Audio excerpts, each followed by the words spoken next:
নমস্কার বন্ধুরা, কেমন আছো সবাই? আশা করি তোমরা ভালো আছো। আজ তোমাদের জন্য এমন একটা রান্নার রেসিপি নিয়ে এসেছি যেটা খুব স্বাস্থ্যকর। এখনকার বাচ্চারা একদম করলা খেতে পছন্দ করে না, তাই আজকে একটি করলার রেসিপি নিয়ে আপনাদের কাছে এসেছি। এই রেসিপিটির নাম হলো করলার ভর্তা বা বাটা।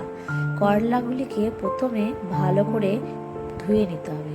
তারপর একটা গ্রেট করা মেশিনে গ্রেট করে নিয়ে একটি বাটিতে রেখে দিতে হবে। বাটিতে সামান্য জল দিয়ে ভালো করে করলাগুলো কষলে ধুয়ে নিতে হবে। ধোয়ার পর একটা মিক্সার বাটিতে জলটা চিপে ফেলে করলাগুলি রেখে দিতে হবে। তারপর তার মধ্যে লঙ্কা, রসুন, লবণ, চিনি আর সামান্য একটু হলুদ দিয়ে করলাটি পেস্ট করে নিতে হবে।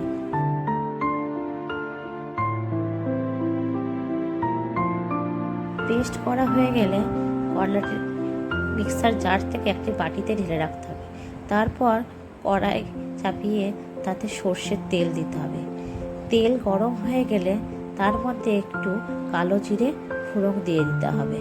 কালো জিরে ফোড়ন দেওয়ার পর একটু কালো জিরেটা খুন্তিতে করে নেড়ে দিতে হবে। তারপর তাতে করলার যে পেস্টটি আমি বানিয়ে রেখেছিলাম সেটি ঢেলে দিতে হবে।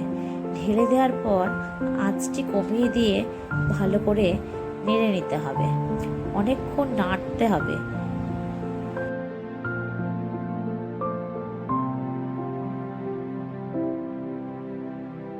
নাড়তে নাড়তে যখন করলা থেকে তেল ছেড়ে দেবে তখন বুঝে নিতে হবে আমার রেসিপিটি তৈরি।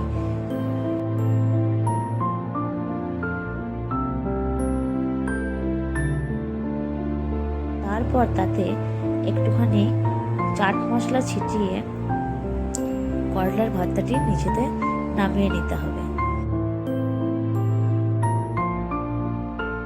তৈরি হয়ে গেল করলা বাটা বা করলার ভর্তা। এই রেসিপিটি আপনাদের গরম ভাতের সঙ্গে খুব ভালো লাগবে।